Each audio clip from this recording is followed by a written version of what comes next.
proud of her, and we're eager to learn what's going on at the hospital. So I'm turning the meeting over to Andrea. Congratulations.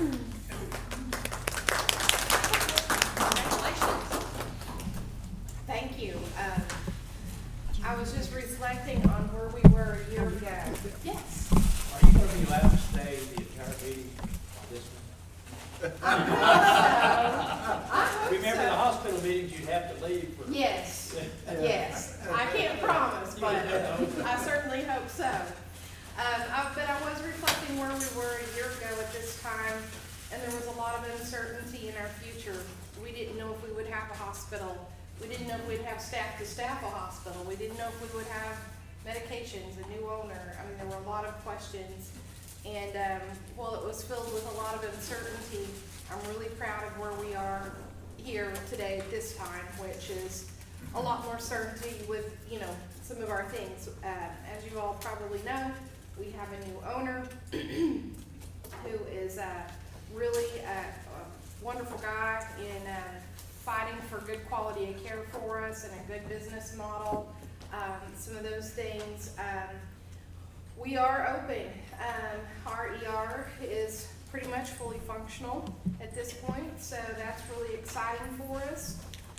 We have outpatient services available. Some of that's limited and some of it's going to be up and coming online soon.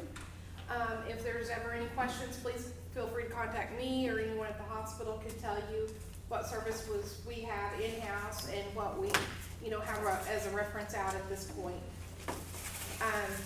If any of you've driven by lately, you may see we have a new roof going on, which is not a myth, it's a real thing. For a long time it felt like a unicorn, that we were elusively chasing. And I can say, we had some nights that were like, this is the last rain, this is the last time we're going to be sucking up this water out of the floor, and then some more rain would come.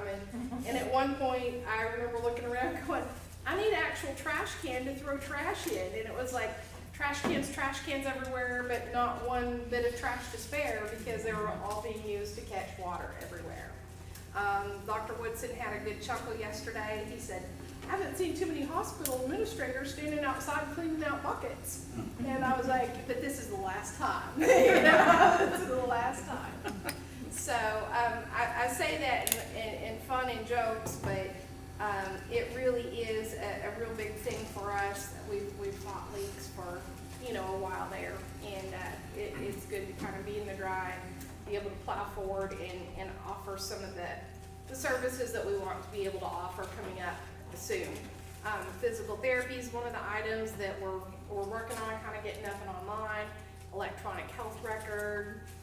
We're working on raising our level of care to a DMV standard, and for those of you that may not know what that is, it's just an accreditation company that's a little higher than your standard level of care kind of thing. And I know there's going to be some more services to come soon.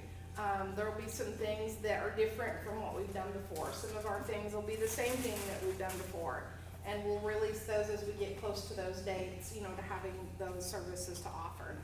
Does anyone have any questions for me? What services are you offering now? So what services we're offering right now is we offer ER services naturally. We have outpatient services for x-ray, for CT, ultrasound will be coming soon, and I know they're working on a contract with MRI, mobile MRI, who used to come visit us once a week. So they're working on that, and I think that was kind of rough estimate, hopefully maybe sometime next month. I don't know exact date, but that'll probably be coming up pretty quick. Did I mention ultrasound already? Yeah, and ultrasound's one of those. And then physical therapy is one of those, like I just mentioned, they'll be coming up and online here. And certain limited outpatient services we can offer. And once the roof's fixed, what's the next step? So the next step to the building, or just, okay.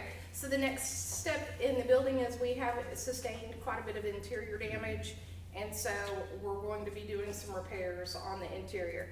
Luckily, most of that was contained to the wing that's not being utilized right now. So it's pretty easy to kind of block that area off. And of course, I think probably most of you were probably talking in some form or fashion about COVID before all this, and I know a lot of us are sick of hearing about COVID. You know, we don't want to hear anymore. And I saw like the 10 most popular 80s songs list that are COVID themed, and it was kind of funny how that took on a new meaning. But in all seriousness, I know that we're seeing more of this in our community. So I would just say, everybody, you know, be careful, be safe, be precautious.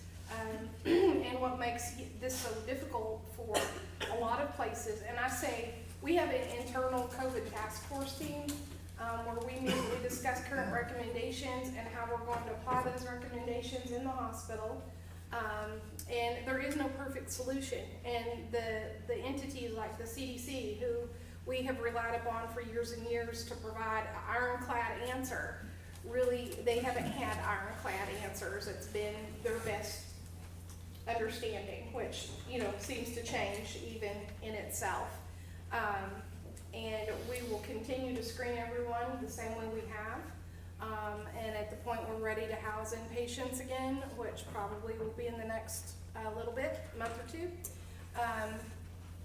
you know, we'll try to keep those isolated. And some of the engineering that went behind the old Halliburton Hospital plans was actually quite clever for today. And where we appreciate central air and heat in modern places, when you're dealing with needing to isolate someone, having your own air unit is really the best thing, because you're not recirculating that into the general population. And that is actually how our whole patient unit is set up, with their own little mini split units, that they're not circulating air everywhere for any, you know, cross-contamination from that standpoint.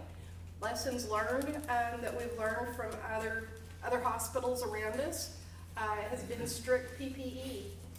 And that's hard. That's just this culture that, you know, we do it, but it can be hard. So I would just say to everybody, take those lessons with you, you know, wherever you go. And yeah. So you anticipate being able to have patients in the room and Our hope is within the next couple of months. And so we're implementing an electronic health record. And the timing of that is, our goal for that is November 1st, so we want to be able to house patients by November 1st. How many employees do you have right now? Oh gosh, well, we started out with 10. Okay. I'm gonna guesstimate about 20 now. Okay. So, And future? Yeah, we actually have some job openings right now for some different things, so. Are those listed on the website or? They're not yet. They're going to be posted on Indeed. I know we have we have need for nurses right now. So if anyone knows any nurses in the community that want to come play with us 1 day a week, 1 day a month, 3 days a week, whatever, we have that available. And then there will be. Or will there be, if you already have x-ray and ultrasound and? So, we're taking applications, and we do have a few x-ray individuals already, and then as it gets busier, then we'll be probably adding to that. Do you have outpatient lab services up and running now? So we are able to do some outpatient labs. Most of those right now are outsourced. We can do a complete blood count or a CBC in-house, and then everything else is sent out, but we've been getting a turnaround of about 24 hours. Which isn't in bad. But yes, we can. Okay, great, Yeah. thank you. are you able to get the supplies you need now? Yes, we can. Not even a discussion in some areas, so it's wonderful. All right. Has the hospital been able to get any of the CARES Act money or anything like that? Have you applied for any of those type of? So this is where it gets a little tricky for us, and because we had a previous management company and we're in bankruptcy, there were some pieces on our behalf that I don't have all of the answers to. And then with new company, you know, there were some pieces that I'm not necessarily, you know, informed of, that probably occurred before, you know, yeah. Does that make sense? Yes. Okay. Any other questions? Any other questions for Andrea? I'm trying to be quiet, but how many of the virus cases are in-house Stigler, do you know? I don't know the current number, I know it's been growing. I was wanting to I say, looked it up this morning. Oh, sorry, say, and I we looked yesterday, I haven't looked this No, morning. we doubled in Haskell County, more than doubled today. The total cases were 133 in Haskell County, and I think the active cases were 74, and they were 35 yesterday. Yeah, so it went up a lot. Yeah. just keep in mind those vulnerable populations, you know, that we've all been made aware of. Elderly, there's more than mostly elderly. They don't give an age breakdown on the, that was the health department side, Yeah. the state health department, and they don't give a breakdown for the counties anymore. I was having a conversation with Dr. McCurry, a few weeks ago, and he was showing me the death toll in a lot of the, large areas around us and how that had declined, and that's encouraging. I had done some reading, early on to people that just study viruses, and they talk about the longer the virus circulates, typically the lesser, severity of symptoms that it has. Not in every scenario, but if that's the case, hopefully we're seeing maybe the tail end of that piece. Any other questions for Andrea? No, but I heard yesterday from the attorney interview, be interested to hear this. You may know it, I didn't know it, but one of our suitors was a outfit called Transcendental Union. Mhm. Come and pray with us, send us your money outfit. Yeah. And they were close to Oh, being the wow. purchaser of the hospital. They ended up buying Craig. Mm-hmm. Well, they've already defaulted. Oh. So, where we have an owner that's putting on a new roof and has the capital to operate for some period of time, we made a good choice. Yes. So, I'm really excited about Dr. Singh and his vision, so. Same thing is happening in a lot of our rural hospitals. Yeah. Yes. And have been for the last 4 or 5 years. We're working on it at the Capitol. Thank you. Please be a voice for us. Oh, we are. We're a unique bird in rural Oklahoma, or probably rural anywhere, but definitely rural Oklahoma. We're a unique situation, and we'll keep fighting as long as it takes. So, all right. Thank you, Andrea, All right. I appreciate it You're very welcome. much. I think I'll need to do a flip or something. And will something. Because he is one happy man, because as you know, the city lives and dies on sales tax revenue. And for the 3rd month in a row, the city of Stigler has set a sales tax revenue collection record. And, that says without tobacco tax, but this is with tobacco tax. If you look, you can see that it is up 23%, or almost $40,000. And, that's a big deal to a city the size of Stigler. So, we're thrilled with that. We're thrilled to see black and not red. And even more importantly, if you look at our high-cent sales tax, you can see that it had a big jump. And that is used for the economic development only. That's what we use to pay, the debt on the sports complex, which will be paid off in 2 years? 2.5. 2.5. Very good. And then we've already got in mind what our next project's gonna be, so it's not only allowing us to pay off that debt, it is allowing us to put back money, just like we did with the our sports complex project, where we will have money to leverage the next project. And it will meet the needs of a lot of people, so, Janice? yes. How much do they think that sports, that baseball, thing that we had. Complex. Yes, I mean, how much did that, do you think contributed to that increase? A huge I percent. was There's gonna say. two factors. Number one is the sports complex, and who knows what it would have been done if we didn't have COVID and we didn't have, if we were able to be open all year long, what the numbers would be.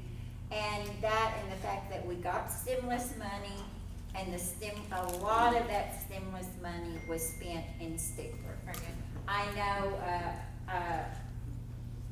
some of the businesses have had better business than they have had in years. I know for a fact that both car dealers, my brother's had the Williams Chevrolet for 32 years, and he had the best month ever of the last 3 months of the 32 years he's been in business. And Gary says the same thing about the Ford place. Okay. So we know that people are spending their money locally, and that makes a big difference. And I hope they remember it after COVID is over. But they got their stimulus money, and they spent that stimulus money at home. So, and then, you know, Adam does a wonderful, wonderful job of promoting the sports complex and organizing the tournaments and making sure that there's something really going on out there. So that's, Bobby, you wanna add anything about sales tax? Yeah. Go spend money. Well, you know, it's helpful because we have some needs, some of the things that you might not think of is we've been so busy, we need a new trash truck because we're doing 30%, the restaurants and the businesses downtown are doing more business and they're generating more trash. So there's probably been a 30% increase in the amount of trash that's being picked up, and there's a need for a new trash truck. So it allows us to do that without going into debt to do it, so makes a big difference. And then, of course, I mentioned the future projects. One of the things that I want to make you aware of is next month at our meeting, Roger Edwards, who, if you've been associated with the city of Stigler, you know what a great guy he is and how much knowledge is in his head about where a sewer line is or anything. And he is retiring the 30th of September, and we are going to honor him at our September 17th meeting. We've got a little pretty plaque made up to present him, and we're gonna honor him at that meeting. He's not going out the way he wanted to. He's having to retire because of health issues. So we want to make it special for him, and we appreciate, you know, all that he's done for the city. And I personally am going to miss him. I can be out on the courthouse lawn. I might be picking up trash or doing something out there, and the next thing I know, there's 2 or 3 men from the city sitting down there by Roger. So what are you doing, and do you need some help? So he's a great guy. Did you say how many years you've been? 31 years. 31 years. So, and then the other things I'll let you read that. The next thing is the chili car show and chili cook-off, and we made the decision with the COVID, we're gonna go ahead with the car show, but we are not gonna try to do we've talked for years about a chili cook-off, and ever since we got rained out last year and we're COVIDed out this year. But anyway, we are moving. We've had some requests from our downtown businesses to move the car show back downtown. Since I've been involved in the chamber, I think they moved it the year before I came out to the Health and Wellness Center. So I'll need some help figuring out where you put the stage and where you put the vendors, especially, you know, if the stores downtown decide to have sidewalk sales, well, where are we gonna put the vendors? Do we put them on the courthouse lawn? So we're having a committee meeting, 11 o'clock, 25th at the chamber office, and anybody that wants to help with the car show, show up. But we already have our trophies from last year. The only thing we have to do is replace the sponsor, because it says 2019. Luckily, I don't know why, because we usually do put the year on the trophy, but we put the year on the sponsor sheet, the sponsor plaque, rather than on the trophy itself. So we'll be able to reuse our trophies. We have t-shirts left that didn't have a year on them, so we'll be able to use our t-shirts. So the main thing is figuring out the kids and the judging and what's gonna go in the goodie bags and where it goes downtown and all the little details. So we would love for you to be a part of that. I gave everybody one of Dana's business cards. Dana right now is one of the most valuable resources that the chamber has. And for those who do not know, she is part of the Oklahoma Small Business Development Center. And about 5 years, Bobby, we created a consortium with Haskell, Latimer, LaFleur, and Pittsburgh counties to hire a small business consultant to work with our businesses free of charge, that are someone from anybody that's got the concept of starting a business all the way to somebody who's been in business for 50 years and things have changed and they need advice on a new direction or a new brand or bring themselves into the 21st century. So she does an absolutely wonderful job, especially with the COVID information. If you're like me, I get inundated with it every day and it changes every day. I can't keep up with it, but she's younger than me and she can.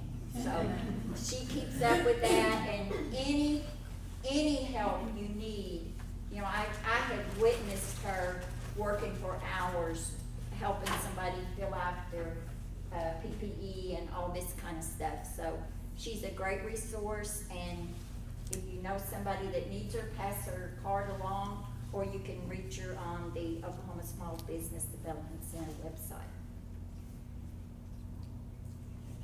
We have a new superintendent. I'm thrilled to introduce David Morgan, which you all know him anyway, but he has a new role now, and he is superintendent of Stigler Public Schools, and we are thrilled about that.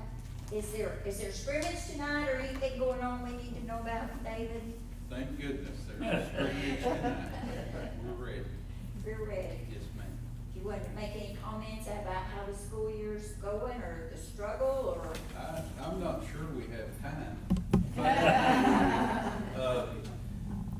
The situation that we're in, we just wanted to go in to the school year with as most confidence that we could, that we could return to school and play it day to day, evaluate not statewide, not even countywide, but our local situation and how it affects our kids and our community, and determining kind of how we proceeded, whether that was in person or distance learning. Right now, we got kind of a shaky start on the 6th when we began. We started out with 2 positive cases, which caused 2 elementary classes to quarantine. That's a total of 46. And we hit last week about 80 total that were quarantined, that mostly students. But within those, only 3 were positive cases. For the most part, they were contacts of someone, and this contact happened outside of school. So we're beginning to think that if we can keep them in school, we may be okay. That is leveled out. We're beginning to get a lot of those students and teachers back. So, and it's very low. Good afternoon, everyone. Today is Thursday, August 20th, 2020. Would you please stand for the Pledge of Allegiance? I pledge allegiance to the flag of the United States of America and to the republic for which it stands, one nation, under God, indivisible, with liberty and justice for all. Please pause for a moment of silence.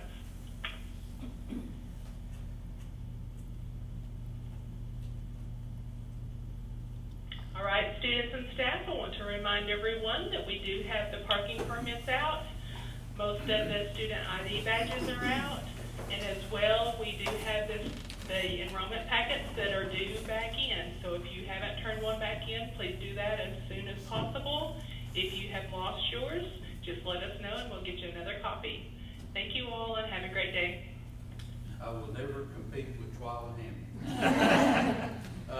But we're starting to get those folks back, and so it's leveling off. We hope we can continue that, and we feel like if we can keep it at that pace, then we can kind of wade through this situation, hopefully. We're practicing our distance learning within the classroom to try to work out any bugs. We also created this summer Stigler Virtual Academy, which in the beginning, we've had these conversations with the board, and I said, I'll bet we end up with 60, 70 students in that virtual academy because of the COVID and just that's the best choice for their family. Right now, we're paying about 140. So there's a little bead of sweat every day coming down my forehead. But we're getting them enrolled, and I was talking to our regional accreditation officer yesterday, and I said, how's that running? And he said it's about 10% throughout the state. So at 144, that's about 11% of our school population. So a lot of new things, but a lot of opportunities like the virtual for our community. Also, real quick, we began an after-school program for our grade school, and we're paying anywhere from about 80 to 100 each day, and that allows especially young families that time from after school till 5:30. They don't have to worry about those kids. They're well taken care of and have tutoring and enrichment, and I see them out on the playground too. So it's just been a good thing, and we provide them a third meal before they go home to take care of them. So I'm proud of the way that our faculty and staff have reacted, and it's just going as smooth as it can. So, Yes. I have a question for you. A lot of your students are virtual. Are you losing any to Epic or any of the private schools? well, that was one of the main goals in my mind with our virtual academies, kind of shut that gate. Good. And I was hoping back in the spring when they were talking about a bill, I can't remember, where they would have to get it transferred to Epic, but that would help. But you know, we're dealing on a little bit of a, as you know, unlevel playing Yeah, field. changing. Because Epic can come in and a kid can enroll in Epic from anywhere in the state of Oklahoma today. But they can't transfer into Stigler today and go on our virtual program. So, to me, I know, Mr. Boggs, you understand that, but that's something we battle. But anytime we hear I'm sending them to Epic, we just sit down with them, and you know we have a virtual academy. So that's helped. For you guys in public education, which is my main goal, is there's a bunch of us still working to try to fix that problem we're talking about. And we appreciate it. If we're level playing field, Stigler will beat Epic any day. Every time. Janice, I might just add, schools are often taken for granted, Ms. Ward, none of us know what the true risks are. I know from a personal perspective, I am delighted that we were elected to open our schools. Then, as well from a professional perspective, the schools are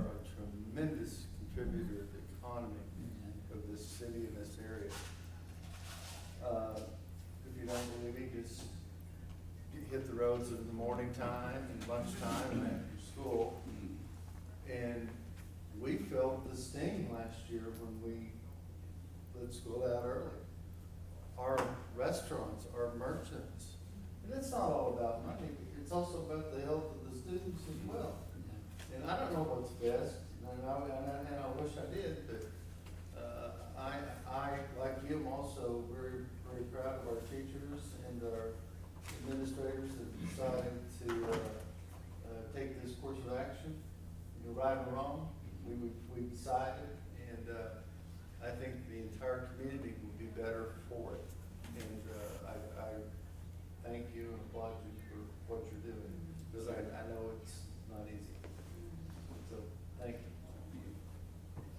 And I appreciate too that you started the after-school program. Most of you know, I taught at Union for several years, and I've initiated I got a grant and initiated their first and after-school programs in their elementary schools. So, it meets a need. We stayed open till 6, because, Tulsa traffic, but they couldn't get off of work and get there in time to pick the kids up by 5:30. But I appreciate that, and I appreciate all that our school's doing, and even, you know, Bobby talked about being in session, but you can have an activity at the school, whether it's the academic teams competing.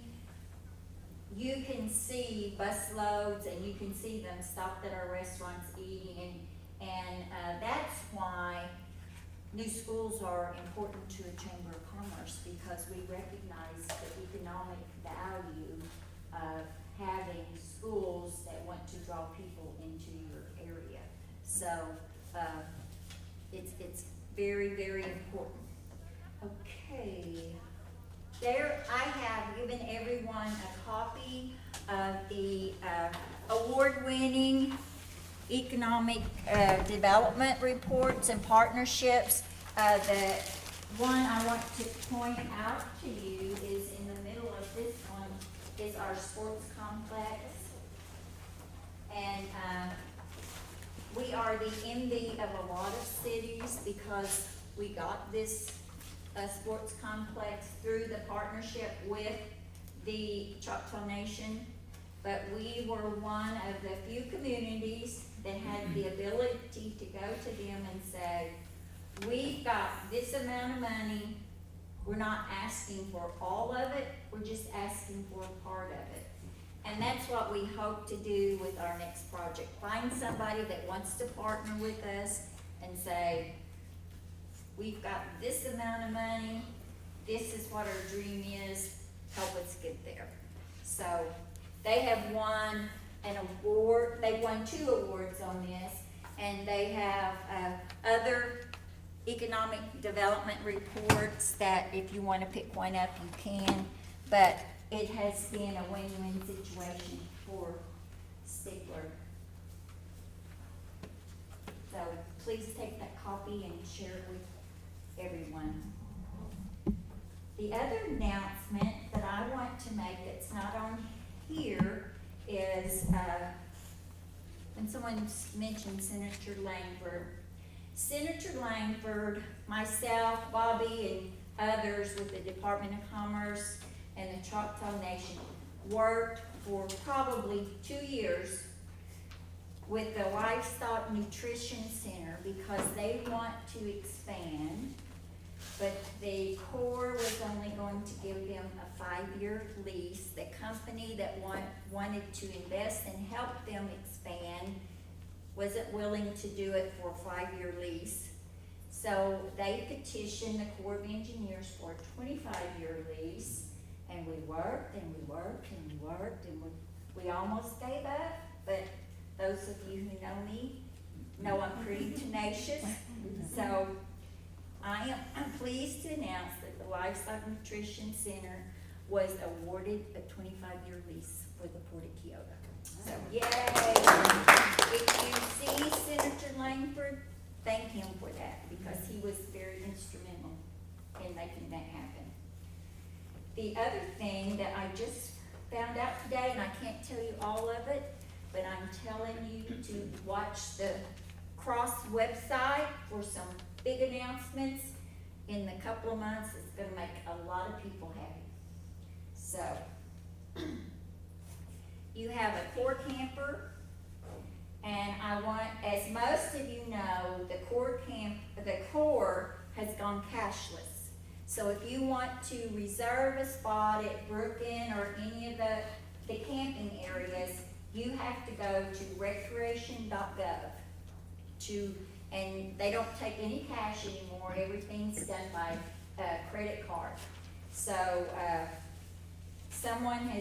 couple of people have been emailing me that they can't figure out how to reserve, and you reserve by going to recreation.gov.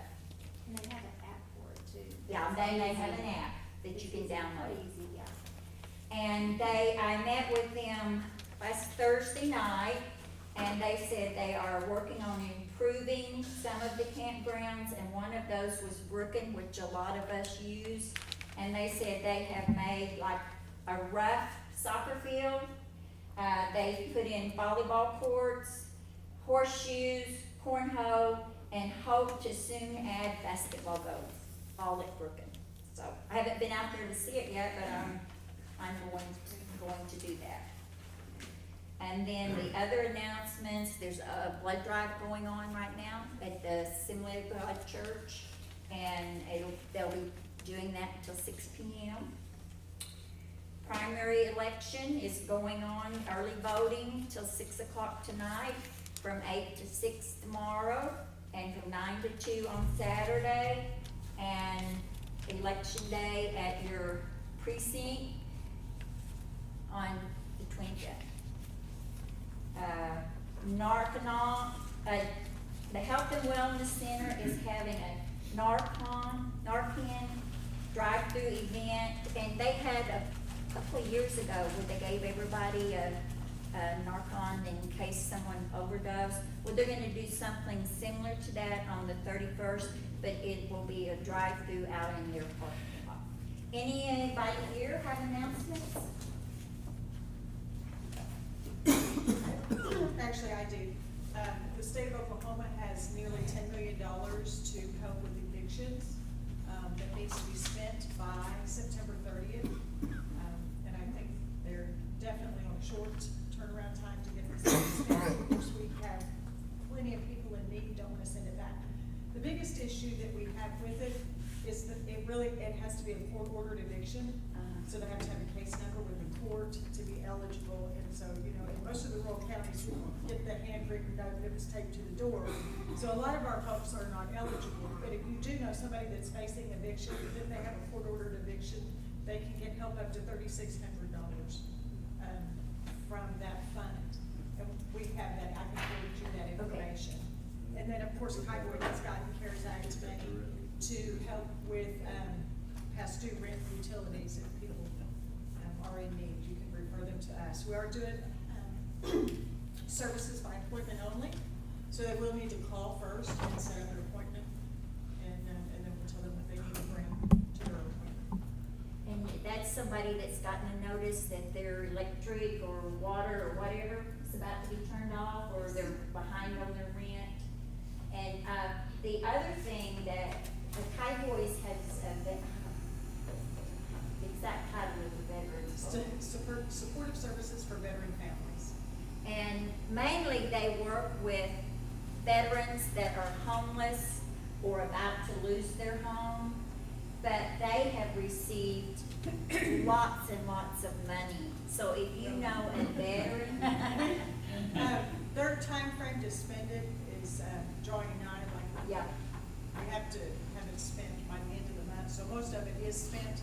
They will be getting a second wave of money later in the fall, but they do have regular funds available to help anybody. Yeah. And they increased the eligibility to 50% rather than 30%, was that what she said at the meeting? Right, and then they can also stay on the program longer. Yeah, usually it was 9 months. 9 months, it was 6 months, and now they could say 9 or something. Well, like that. the VA is not allowing them to discharge any clients at this time, so they're all staying on the program. They may not be receiving financial assistance, but they are receiving the case management. Right. So you know, if you know a veteran that needs help, I've got the phone number, you can call me and I'll give it to you, or you can call Linda. So, anybody else have any announcements? What time's the scrimmage? 7. 7, and who can come? Are you limited capacity wise? All of these folks will fit in.